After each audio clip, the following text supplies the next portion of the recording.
माँ तू सबसे प्यारी है, माँ तू जग में न्यारी है। माँ तू सबसे प्यारी है, माँ तू जग में न्यारी है। अपने आंचल में रखना, अपने आंचल में रखना। हमें वरदानों से भरना। माँ तू सबसे प्यारी है, माँ तू जग में न्यारी है। माँ तू सबसे प्यारी है, माँ तू जग में न्यारी है। Mr. Rajan Samuel, a great missionary in Hindi heartland, first class with distinction.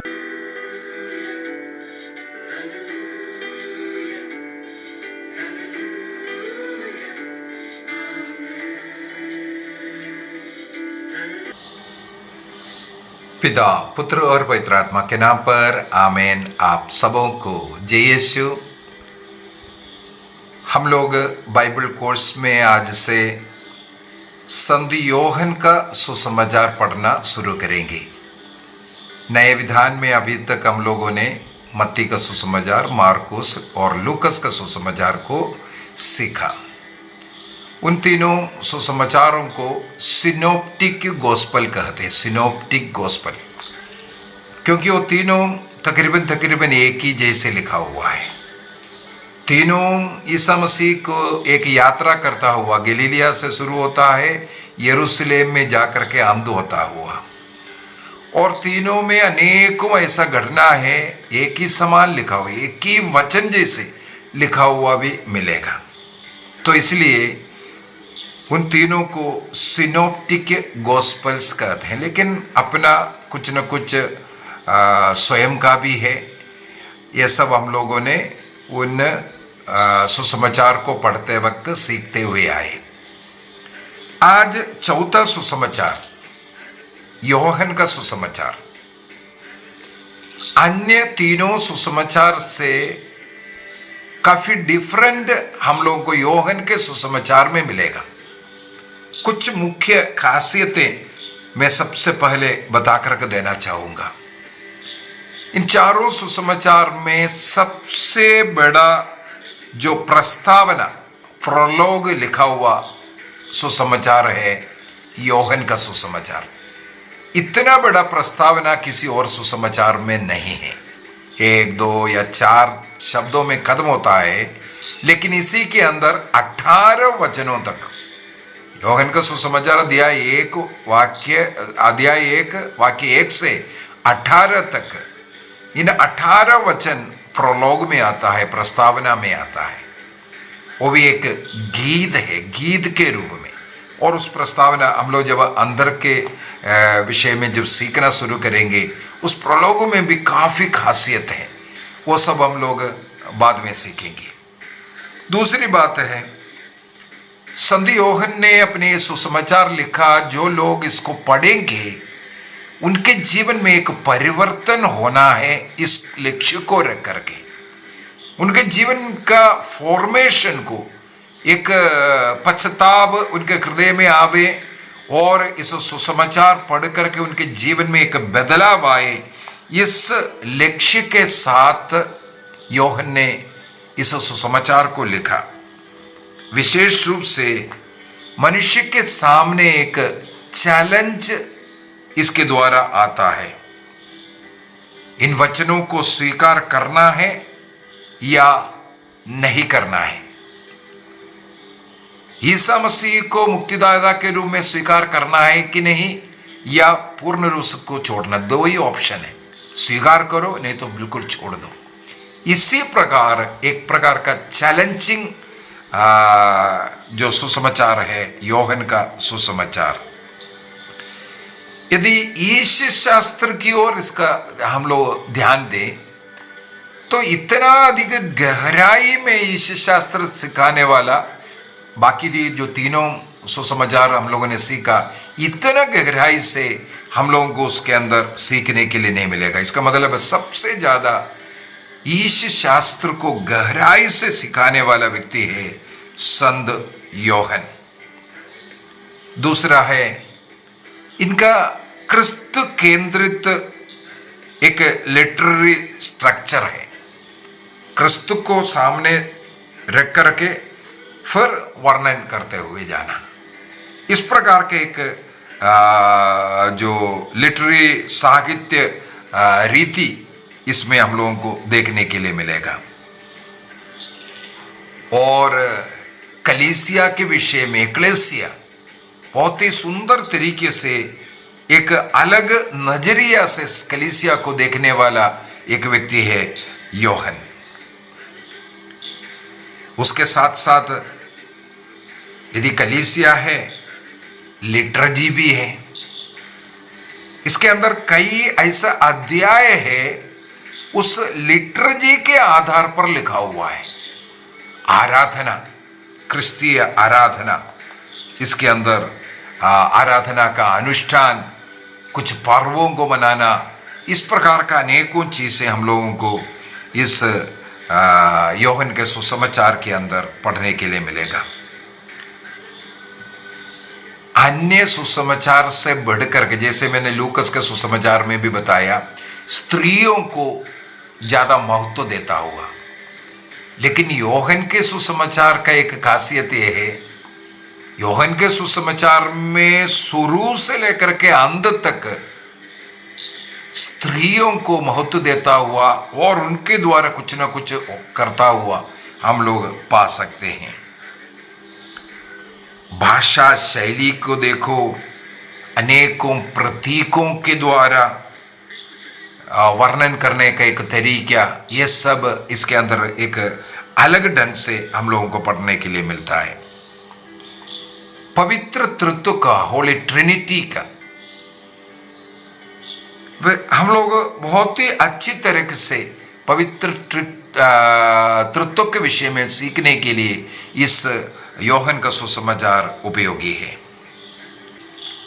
Yohan का सुसमाचार का जो सिंबल है ईगल, ईगल को हम लोग हिंदी में बाज या चील कहते हैं, क्योंकि इस सिंबल का कारण है इतना गहराई में ईश शास्त्र को प्रस्तुत करने वाला एक सुसमाचार है।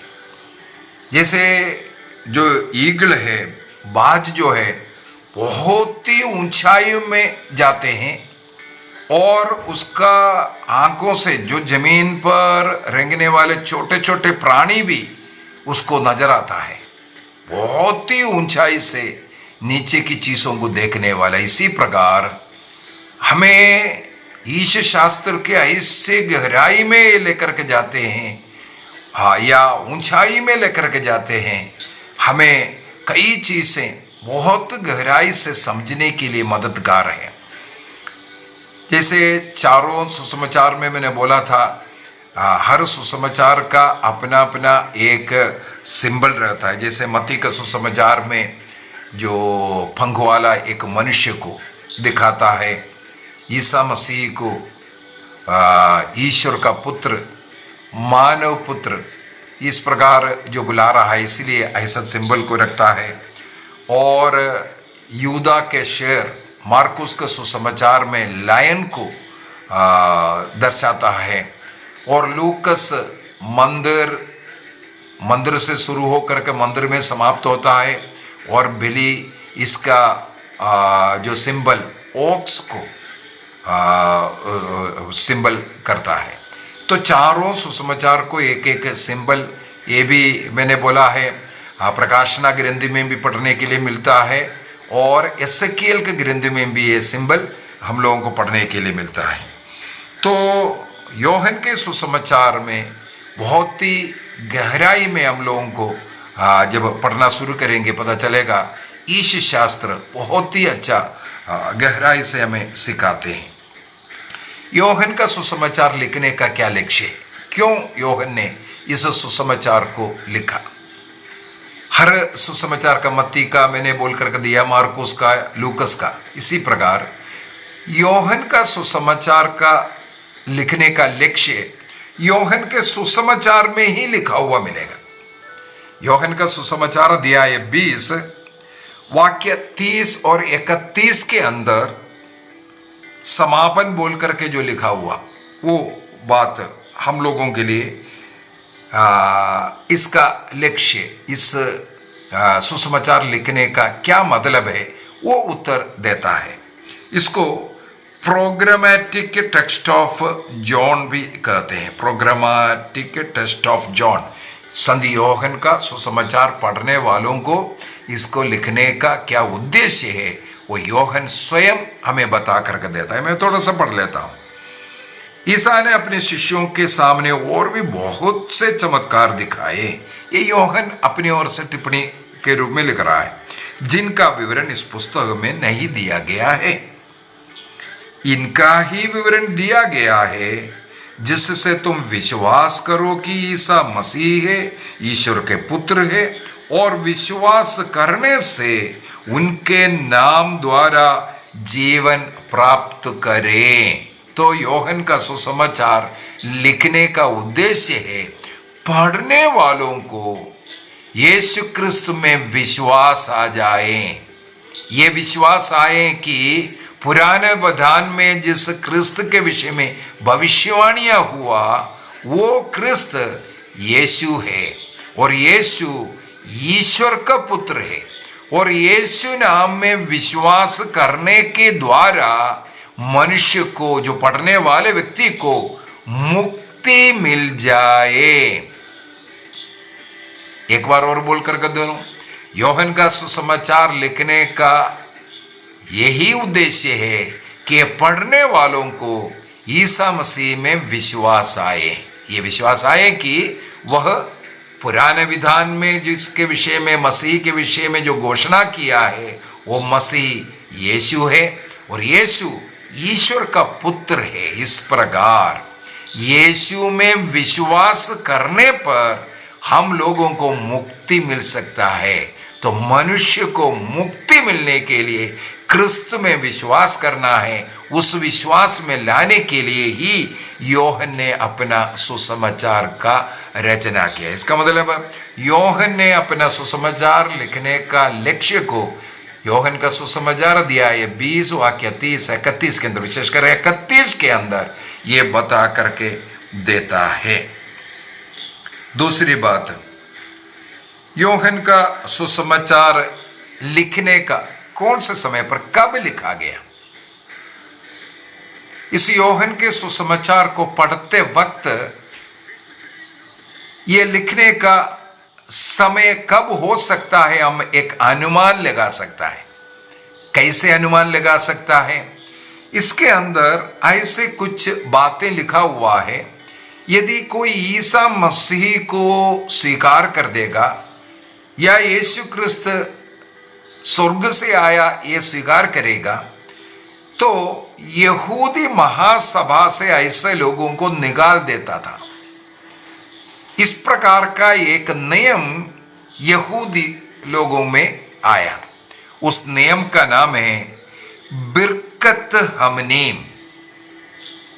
उस नियम का नाम है, यहूदी नियम का नाम है बिरकत हमनीम। इस बिरकत हमनीम के द्वारा जो यीशु को मुक्तिदाता के रूप में स्वीकार करते हैं, यीशु को ईश्वर की ओर से आया हुआ महापुरुष के रूप में स्वीकार करेंगे, जो भी यीशु का नाम ले लेगा, यीशु में विश्वास करेगा, उनको फिर यहूदी महासभा में कोई स्थान नहीं, मंदिर में स्थान नहीं, उन्हें वहां से निष्कासित किया जाता है। ये कानून बनाया था AD 85 में। योहन के सुसमाचार के अंदर कई जगहों पर इसके विषय में योहन ने लिखा है। सबसे पहले हम लोगों को योहन का सुसमाचार अध्याय 16 के अंदर ईसा मसीह इस बिरकत हमनीम होगा, ये नियम बनेगा, आप लोगों को इस प्रकार महासभा से निकाल देगा, इसका भविष्यवाणी किया है। मैं पढ़कर के सुनाता हूं। योहन का सुसमाचार अध्याय 16, जॉन चैप्टर 16 वर्स 1 and 2। मैंने तुम लोगों से इसलिए कहा कि तुम विचलित नहीं हो। तुम्हारे ऊपर क्या क्या होने वाला है इसलिए तुम विचलित ना हो, इसलिए एडवांस में अर्थात भविष्यवाणी कर रहा हूं। वाक्य 2 में लिखा है, वे तुम्हें सभागृहों से निकाल देंगे। बिरकत हमने नेम आएगा, यदि यीशु का नाम लेगा तुम्हें सभागृह से निष्कासित करेगा। केवल इतना ही नहीं, वह समय आ रहा है, वह तुम्हारी हत्या करने वाला यह समझेगा कि हम ईश्वर की सेवा कर रहा है। आज हमारे देश में भी क्रिस्तियों के ऊपर अत्याचार करने वाले, उन्हें मार डालने वाले यही बोलता है, हम हमारे ईश्वर की सेवा करता हूं। कई लोग ये भी दावा करता है क्रिस्तियों को मारने से उन्हें स्वर्ग मिलेगा। इस प्रकार आतंकवादी चिंतागति आएगा और तुम्हारी हत्या करेगा। ये ईसा मसीह ने स्वयं भविष्यवाणी कर करके दिया है। वे यह सब इसलिए करेंगी कि उन्होंने ना तो पिता को पहचाना और ना मुझको, यीशु क्रिस्त को और ईश्वर को ना पहचानने वाला, अंधविश्वास में, अविश्वास में, शैतानी पूजा में पड़े हुए लोग क्रिस्त को और क्रिस्तियों को सताएगा, इसका भविष्यवाणी किया। तो इसके अनुसार AD 85 में बिरकत हमने ये नामक का ये नियम यहूदियों में आया। इस नियम के अनुसार सभागृह से बाहर निकालना शुरू किया। अगर वो भी देखना है तो हम लोगों को जन्मांध के विषय में हमें मालूम है, यूहन्ना का सुसमाचार अध्याय 9 के अंदर एक जन्मांध के विषय में हम लोग पढ़ते हैं। उस लड़के को प्रभु ने दृष्टिदान दिया, वो देखने लगे। जन्म से वो अंधा था।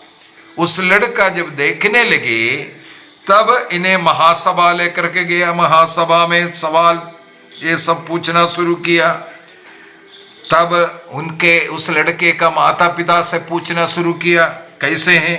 तब क्या वो उत्तर देते हैं, यूहन्ना का सुसमाचार अध्याय 9 वाक्य 21 में 9:21 में, किंतु अब यह कैसे देखता है हम यह नहीं जानते हैं। उनके माता पिता कहते हैं, उनके माता पिता ने उत्तर दिया, हम जानते हैं कि यह हमारा बेटा है और यह जन्म से अंधा है, लेकिन हमें यह नहीं मालूम है कि अब यह कैसे देखने लगा है। हम ये भी नहीं जानते हैं कि किसने इसकी आंखें अच्छी की है, हम ये भी नहीं जानते। मतलब यीशु का नाम लेना भी वो लोग डर रहा था। आगे क्या है, यह सयाना है, आप लोग इसी से पूछ लो, लड़के से पूछ लो, वो तो बड़ा लड़का है इसलिए वो उत्तर दे सकता है। माता पिताओं को वहां से नहीं निकालना चाहिए, इसलिए वे लोग जानबूझ करके, जान रहा है इसके बावजूद भी उनके उस पुत्र का आंखों को खोलने वाला, दृष्टिदान देने वाले का नाम लेना वो डर गया, नहीं बोला। इसके बाद आगे 22 में लिखा है, उसके माता पिता ने यह इसलिए कहा कि वे यहूदियों से डरते थे। यहूदी ये निर्णय कर चुके थे कि यदि कोई ईसा को मसीह मानेगा, पुराने विधान में जो लिखा हुआ, भविष्यवाणी किया हुआ, ईश्वर के द्वारा भेजने वाले ईश्वर का जो पुत्र, जो मसीह दाऊद के गोत्र में जन्म लेने वाला वो मसीह ईसा है करके कोई यदि मानेगा तो वह सभागृह से बहिष्कृत किया जाएगा। देखो यहां पर बिरकत हमने नियम को यहां साफ साफ लिखा हुआ है, क्योंकि उन्होंने ये नियम 85 में बनाया। इसका मतलब है इस सुसमाचार का रचना AD 85 के बाद हुआ है, ये पक्का है, क्योंकि वो नियम इसके अंदर लिखा हुआ है। एक और जगह पर हम लोग पढ़ सकते हैं, अध्याय 12 में अभी यहूदी नेताओं में भी अनेकों लोग ईसा मसीह में विश्वास करने लगे, लेकिन वो पब्लिकली आकर के उसको स्वीकार करने के लिए डरते थे। अध्याय 3 के अंदर निकोदेमुस के विषय में हमें मालूम है, और रात्रि के समय पर ईसा मसीह से मिलने के लिए आए, रात्रि के समय पर। तो उस समय पर जब ईसा मसीह के समय पर ही अनेकों लोग मसीह पर विश्वास करते थे, लेकिन यहूदी महासभा का डर से वे लोग नहीं स्वीकार करते थे। देखो अध्याय 12 वाक्य 42 से पढ़ते हैं। फिर भी नेताओं में बहुत से उनमें विश्वास किया, परंतु वे फरीसियों के कारण ईसा को प्रकट रूप से इसलिए स्वीकार नहीं करते थे कि कहीं सभागृह से उनका तिरस्कार न कर दिया जाए। देखो, सभागृह से तिरस्कार निकालने का नियम यहूदी लोगों ने बना दिया था।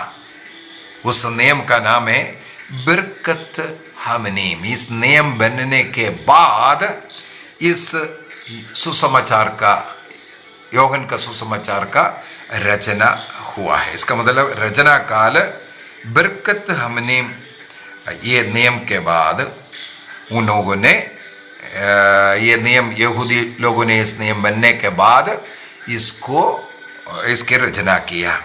ये बिरकत हमनीम एक प्रकार का ब्लेसिंग भी कहते हैं, जो ईश निंदक कहते हैं। ईसा मसीह को मसीह के रूप में स्वीकार करते हैं, ईश्वर के रूप में स्वीकार करते हैं, यहूदी लोग उसको ईश निंदा का पाप कहते हैं। उनको ब्लेसिंग या उनको निकालने का जो नियम जो बनाया था।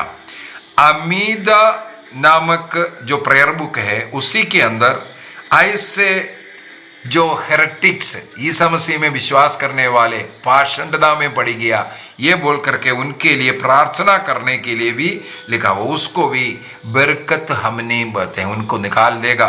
अन्यथा उनके लिए प्रार्थना कर रहे हैं, उनका मन परिवर्तन के लिए भी उसको, उनके लिए हेरेटिक्स के लिए ब्लेसिंग भी कहते हैं। तो यहूदी लोग यदि क्रिस्तीय बन गया, उनको निकालने का, वो क्रिस्त में विश्वास ना करे, क्रिस्तीय ना बने, इसके लिए बनाया हुआ नियम। आजकल हमारे देश में भी इस प्रकार धर्म परिवर्तन के खिलाफ पता नहीं क्या क्या कानून बना करके क्रिस्तियों को जेल में बंद करते जा रहे हैं, डरा रहा है तुम जेल में रहो। इनको मालूम नहीं है क्रिस्तीय लोग कितने शहीद हुए। ईसा मसीह हमारा गुरु स्वयं क्रूस पर मरने वाला है, तो क्रिस्तियों को इस प्रकार का कानून के द्वारा डरा नहीं सकता है। क्रिश्चियन मिशनरीज या हर एक क्रिस्तीय व्यक्ति एक मिशनरी है, अपने जीवन के द्वारा अन्य लोगों को सुसमाचार देना है, अन्य लोगों को उनका आत्माओं को बचाने का कर्तव्य प्रभु ने, हमारे ईश्वर ने हमें दिया है। तो ये बरकत हमनीम के द्वारा वो यहूदियों को नहीं रुका पाया। हमें मालूम है यहूदी क्रिश्चियंस आदिम काल में बहुत ज्यादा हुआ। इसके बाद अगला एक सवाल करते हैं, यूहन्ना के सुसमाचार के अंदर अनेकों इतिहास की जगह, इतिहास की बातें लिखा हुआ है। क्या ये यूहन्ना का सुसमाचार एक हिस्ट्री का, इतिहास का ग्रंथ है? क्योंकि इसके अंदर अनेकों समारिया के विषय में, याकूब के जो कुआं है उसके विषय में, बेत्सैदा का कुंड के विषय में, शीलोहा के कुंड के विषय में, और जो पिलातुस के घर में जो प्रेतोरियम है उसके विषय में, ये सब हिस्टोरिकल प्लेसेस है। इसका सबका वर्णन इस सुसमाचार के अंदर मिलेगा। अभी एक और मजेदार बात बोल करके देना चाहूंगा। यूहन्ना का सुसमाचार बोलता है, क्या प्रूफ है इस सुसमाचार को यूहन्ना ने लिखा है? क्या ये यूहन्ना लिखा, या यूहन्ना के नाम पर किसी और ने लिखा, या ये किसी और यूहन्ना जिसको हम लोग सबदी पुत्र यूहन्ना ने इसको रचना किया करके हम लोग बोलते हैं, क्या ये सबदी पुत्र यूहन्ना ने रचना किया? या किसी और व्यक्ति ने इसकी रचना किया।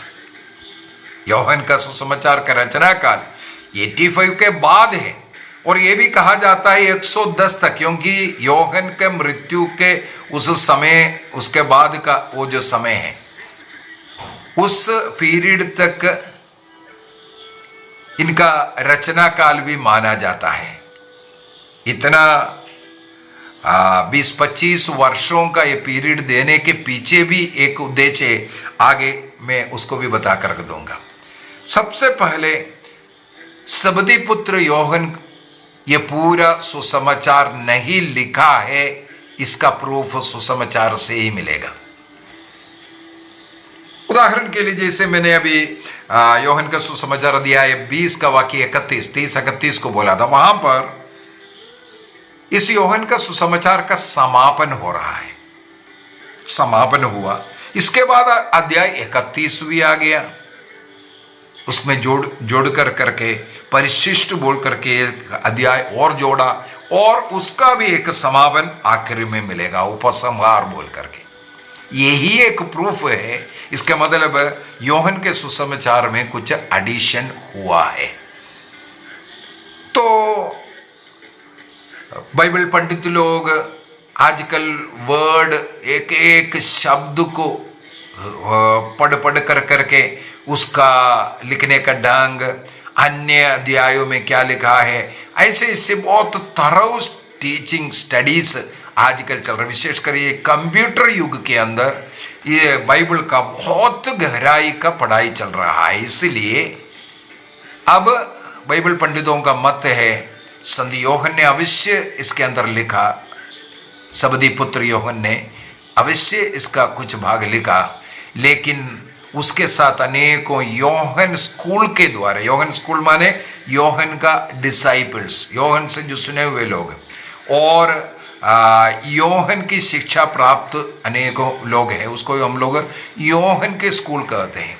उस यूहन्ना स्कूल के द्वारा इसके अंदर काफी एडिशन हुआ है, ये आजकल प्रूफ करता है। विशेषकर एक आर.यू. ब्राउन नाम का बाइबल पंडित है, वो इसी बात को पकड़ करके कहते हैं ये 5 स्टेजेस में, इसका मतलब 5 बार इसमें एडिशन सब हो करके आज के इस रूप में मिला हुआ है। इसके लिए कई कारण हम लोगों को पढ़ने के लिए मिलता है।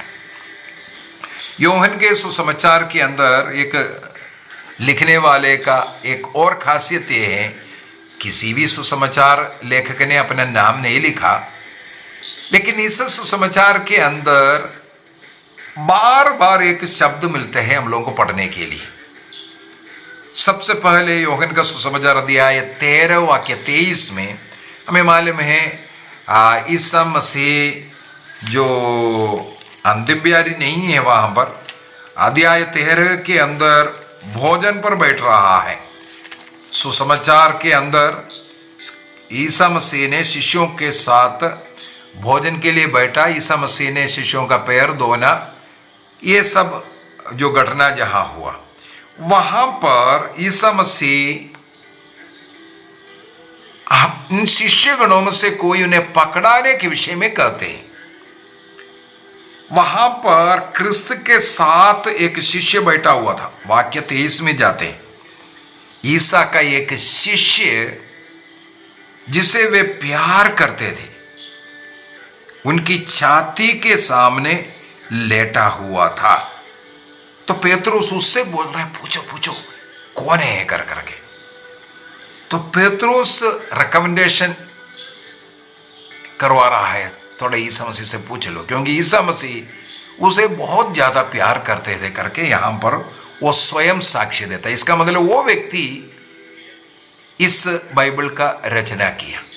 अभी कहां कहां लिखा हुआ है, इसके बाद हम लोगों को अध्याय 19 के अंदर मिलेगा, वाक्य 26 में क्रूस के नीचे जिसे ईसा मसीह बहुत प्यार करते थे वो और मां, इसके बाद मां को बोलते हैं तुम्हारा बेटा है, और बेटे से कहते हैं तुम्हारी मां है बोल करके मां पुत्र बना करके दिया उस शिष्य। इसके बाद अध्याय 20 में मिलेगा, अध्याय 20 का वाक्य 2 में, अध्याय 21 का वाक्य 20 में, अध्याय 19 का वाक्य 35 में। हर जगह लिखने वाला एक शब्द है जिसे यीशु प्यार करते थे। तो अभी सवाल है, यीशु जिसे प्यार करते थे वो कौन है? तो अध्याय 19 का वाक्य 26 से हमें पता चलता है वो शिष्य था योहन, जो जबदी पुत्र योहन था। इसलिए योहन का सुसमाचार का लेखक योहन हो सकता है ये, क्योंकि इसमें बार बार उनके विषय में ऐसा लिखा है जिसे यीशु ने प्यार किया है, इसके अनुसार। लेकिन पूरा जो 21 अध्याय है ये, और जो वर्णन बीच बीच में जो है, वो सब के सब योहन के द्वारा नहीं लिखा। ये जो बाइबल पंडित आर.यू. ब्राउन का कहना है 5 स्टेजेस में। इसका मतलब एक बार योहन ने लिखा, इसके बाद उसमें 4 बार एडिशन हुआ है, ये कहा जाता है। सबसे पहले कुछ मेन बातें जो ईसा मसीह के विषय में जो लिखा हुआ है उस संत योहन स्वयं है, लेकिन कुछ बातें हम लोगों को इस बाइबल के अंदर रिपीटिशन जैसे दिखता है। उदाहरण के लिए अध्याय 1 वाक्य 19 से आगे जो लिखा हुआ कुछ बातें हैं, अध्याय 3 वाक्य 22 से आगे लिखा हुआ हमें मिलेगा। ये योहन बपतिस्ता के विषय में और ईसा मसीह के विषय में एक ही प्रकार का जो बातें लिखना, ये रिपीट हुआ होगा या एक ही घटना को 2 रीति से लिखा होगा, ऐसा कई मत हैं। उसी प्रकार हमें मालूम है योहन का सुसमाचार अध्याय 14 पवित्र आत्मा के विषय में, 15 के बाद 16 में फिर से पवित्र आत्मा के विषय में हुआ। इसका मतलब ये भी कुछ ऐसा बात हुआ होगा। और कुछ बातें हैं जैसे बोल रहा है उसके अनुसार आगे नहीं चला। उदाहरण के लिए अध्याय 14 वाक्य 31 में, अध्याय 14 का आखिरी वाक्य है 31 में ईसा मसीह कहते हैं, उठो हम यहां से चले। इसका मतलब ईसा मसीह ने आज्ञा दिया, उठो हम लोग यहां से चले जाते हैं। इसका मतलब चला जाना चाहिए था। लेकिन 15वां अध्याय ईसा मसीह की जो अध्याय 13 से जो शिक्षा चल रहा है, 15वें अध्याय में वही शिक्षा कंटिन्यू हो रहा है। अध्याय 14 का आखिरी वचन 31वां वचन में कहते हैं, उठो हम यहां से चले। इसका मतलब जाना चाहिए था। लेकिन आगे अभी हम लोग देखते हैं अध्याय 15 शुरू हो रहा है, ईसा मसीह का जो टीचिंग जो चल रहा था वो कंटिन्यू हो रहा है। इसका मतलब जो उससे पहले जो बताया हुआ बात आगे नहीं हुआ है। इसका मतलब ये दोनों एडिशन में हुआ है।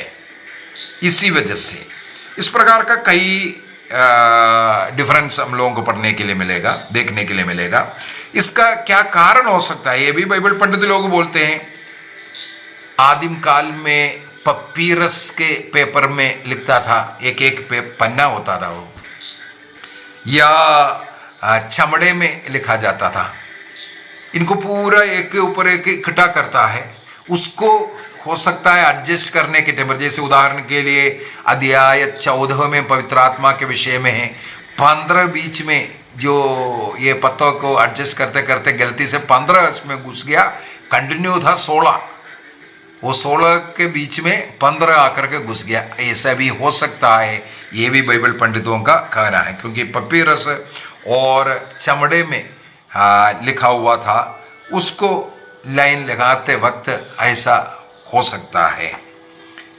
दूसरा बात ये कहते हैं डिफरेंट सोर्सेस से लिखा हुआ बात होने के कारण ऐसा एक ही चीज दो प्रकार से लग रहा है। इसका मतलब सोर्सेस जो टीचिंग सुन करके लिखने वाला भिन्न भिन्न रीति से सुना और उसके अनुसार हो सकता है लिखा होगा।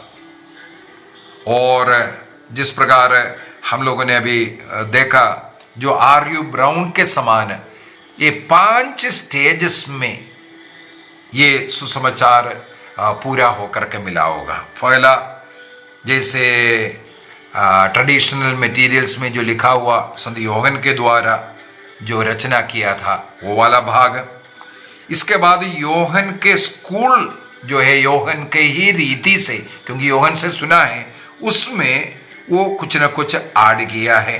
उदाहरण के लिए अध्याय 21 के विषय में मैंने पढ़ा है, जब ये बाइबल का कैनन बन रहा था उस समय पर उन्होंने योहन का सुसमाचार पूरा पढ़ करके जब स्टडी कर करके देखा तो उसको पढ़ने से ऐसा लगता है पेतरुस से ज्यादा स्थान योहन को दिया हुआ जैसे लगता है। कई जगहों पर जैसे पेतरुस ने योहन से रिकमेंडेशन कर रहा है, यीशु से पूछो, तो योहन को कई जगहों पर प्रेफरेंस दे रहा है और यीशु सबसे ज्यादा प्यार करने वाला।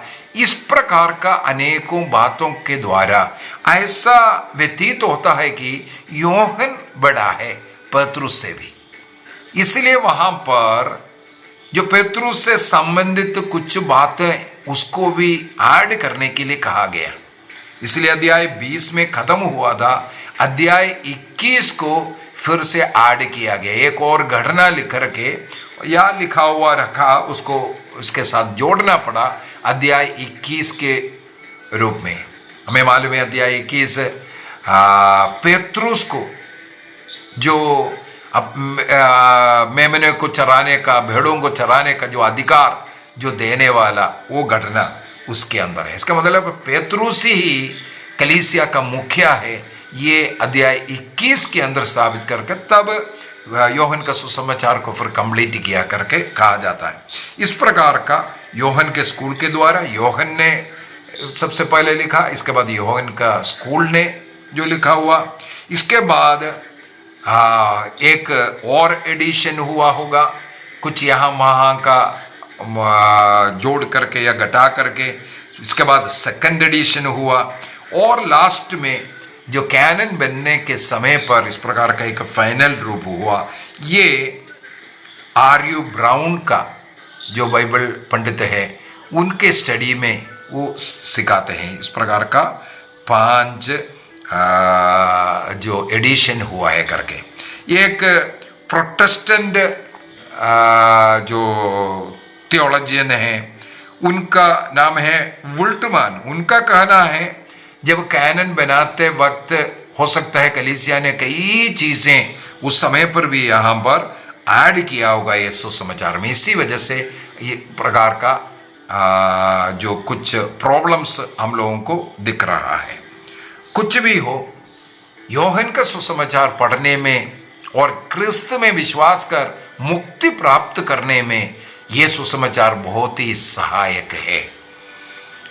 एक और बात बोल करके, नहीं तो अगला क्लास में हम लोग ध्यान से देखेंगे योहन का सुसमाचार और सिनॉप्टिक गॉस्पेल में क्या अंदर है, सब हम लोग स्टडी करेंगे। इसके बाद एक एक लेसन में जाकर के भी स्टडी करेंगे। आज यहाँ पर मैं समाप्त करना चाहूँगा। आज मोटे तौर पर योहन के सुसमाचार के विषय में हम लोगों को कुछ सीखने के लिए मिला। योहन के सुसमाचार का जो चिन्ह के रूप में, साइन के सिंबल के रूप में ईगल को दिया है, क्योंकि इतना गहरा थियोलॉजी देने वाला कोई और सुसमाचार नहीं है। इसके अंदर का लिटर्जिकल कई एक्सप्लेनेशन हो या इसका लिखने का लिटरेचर हो, ये सब बहुत ही अट्रैक्शन देने वाली बातें हैं। और उत्पत्ति ग्रंथ की जिस प्रकार रचना हुआ उसी से भी तुलना कर सकता है। ऐसे ऐसे सुंदर तरीके से संत योहन ने इसका रचना किया है। ग्रीक भाषा में, कोइन ग्रीक भाषा में इसका रचना हुआ था। आइए हम अपनी आंखें बंद करें, प्रभु को धन्यवाद दें। आज से योहन का सुसमाचार को सीखते हुए जब हम इस प्रकार योहन का सुसमाचार को जो उसका कैसे लिखा, क्या है, ये सब सीखने के बाद जब बाइबल पढ़ना शुरू करेंगे, योहन का सुसमाचार को पढ़ना शुरू करेंगे, हम अनुभव करेंगे, बहुत अच्छा हम लोगों को याद आएगा और समझ में आएगा क्यों ऐसा लिखा है, कैसे ऐसा ऐसा लिखना पड़ा है, ये सब हम लोगों को समझ में आएगा। उदाहरण के लिए यहूदी धर्म में 85 में AD 85 में जो शुरू किया है बरकत हमनी, ये बरकत हमनी वो नियम के द्वारा यहूदी लोग क्रिस्तीय यीशु में विश्वास ना करें, ऐसा एक नियम यहूदी लोगों ने बनाया। बरकत हमनिम के कारण अनेकों को सिनगोग से बाहर निकालना, ये सब उस समय से जारी है। ऐसे ऐसे नए नए जानकारी हम लोग इसकी शिक्षा में लेंगे। प्रभु हम सबों को आशीष दे। पिता, पुत्र और पवित्र आत्मा के नाम पर आमीन। आप सबों को जय यीशु।